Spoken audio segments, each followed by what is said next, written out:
Section E જોઈશું। નીચે આપેલા પ્રશ્ન ક્રમાંક 49 થી 53 સુધીના પ્રશ્નોમાંથી કોઈ પણ 3 પ્રશ્નોના તમારે સવિસ્તાર જવાબ આપવાના છે। દરેકના 5 ગુણ રહેશે અને ટોટલ 15 ગુણનો આ સેક્શન્સ રહેશે। તત્વ જિજ્ઞાસા એટલે શું? માનવીએ પોતાના જીવન, જગત અને તેના પાયારૂપ તત્વો ઈશ્વરને જાણવાની સહજ જિજ્ઞાસા હોય તે સ્વાભાવિક છે। માનવીની આ જિજ્ઞાસા વૃત્તિ દરેક વસ્તુનો તાગ મેળવવાનો પુરુષાર્થ કરવાની પ્રેરણા આપે છે। માનવી પોતાનાથી જે કોઈ પણ વસ્તુ અજ્ઞાત છે તે જાણવા માટે સતત પુરુષાર્થ કરે છે। આ પુરુષાર્થના ફળ સ્વરૂપ નવી નવી શોધોનો આવિષ્કાર થાય છે। સંગીતના એક કાર્યક્રમમાં એક સિતાર વાદક સિતાર વગાડીને પોતાના શ્રોતાજનોને મંત્રમુગ્ધ કરી રહ્યો હતો। એક જિજ્ઞાસુ શ્રોતા સિદાવતની સામે બેસી એકાગ્રપૂર્વક સિતારના સૂર સાંભળી રહ્યો હતો। કાર્યક્રમ પૂર્ણ થતાં સિતાર વાદક બહાર ગયો અને પેલો શ્રોતા સિતારના તાર અને જુદા જુદા ભાગોને છૂટા કરવા લાગ્યો। તે શોધતો હતો કે આવો સુમધુર અવાજ સિતારના કયા ભાગમાંથી આવે છે। સિતાર વાદકે આ દ્રશ્ય જોયું અને શ્રોતાનો પ્રશ્ન સાંભળી આશ્ચર્યચકિત થઈ ગયો। તેણે શ્રોતાને સમજાવ્યું કે તમારો પ્રશ્ન સાચો છે, પરંતુ તેનો ઉકેલ મેળવવાની રીત ખોટી છે। સિતારના સૂરોના સિતારના વિવિધ ભાગોની અને કલાકારની આંગળીઓના સ્પર્શના સંયોજનનું પરિણામ છે। માનવીની જિજ્ઞાસા પ્રવૃત્તિ વસ્તુ માત્રના સ્વરૂપનો તાગ મેળવવાનો પુરુષાર્થ કર્યા વિના માનીને જંપવા દેતી નથી। જો મિત્રો ચેનલમાં નવા હોય અને હજી સુધી ચેનલને સબસ્ક્રાઇબ ના કરી હોય તો સૌપ્રથમ ચેનલને લાઇક કરો, કોમેન્ટ કરો, સબસ્ક્રાઇબ કરી બેલ આઇકન પર ક્લિક કરો અને વિડીયો પસંદ આવતો હોય તો વધુમાં વધુ વિદ્યાર્થી મિત્રો સુધી આ વિડીયોની લિંકને શેર કરો। જીવાત્માના પરમાત્મા સાથેના સંબંધનું વર્ણન કરો। તો ભારતીય તત્વસિંચકો પરમ તત્વ એવા પરમાત્માનો સ્વીકાર કરે છે। પરમ તત્વ અસ્તિત્વ માત્રનો આધાર છે। પરમ તત્વ સૃષ્ટિ માત્રનું કારણ છે। તે સમગ્ર જગતનું અધિષ્ઠાન આધાર છે।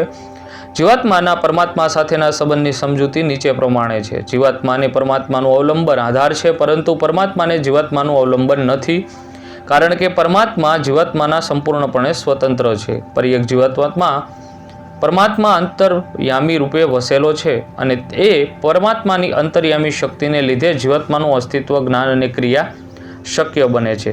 જે પ્રમાણે કોઈ યંત્ર વીજળી કે તેના જેવી બીજી કોઈ શક્તિથી ચાલે છે, તે જ પ્રમાણે જીવાત્માનો બધો વ્યવહાર પરમાત્માની અંતર્યામી શક્તિથી ચાલે છે।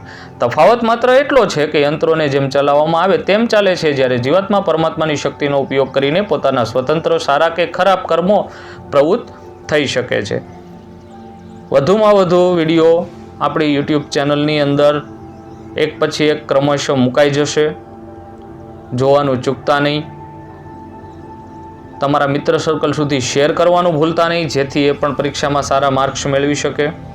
ત્યાર પછી ક્વેશ્ચન્સ આપેલો છે તત્વજ્ઞાન અને શિક્ષણના સંબંધની રજૂઆત આપો। તો તત્વજ્ઞાન એ શિક્ષણ વચ્ચે પરસ્પર સંબંધ છે। તત્વજ્ઞાન સમગ્રના દૃષ્ટિબિંદુથી સમગ્ર જીવન અનુભવો મૂલ્યાંકનલક્ષી અભ્યાસ કરે છે, ત્યારે શિક્ષણ એ સમગ્ર જીવનમાં રૂપાંતરણની પ્રક્રિયા છે।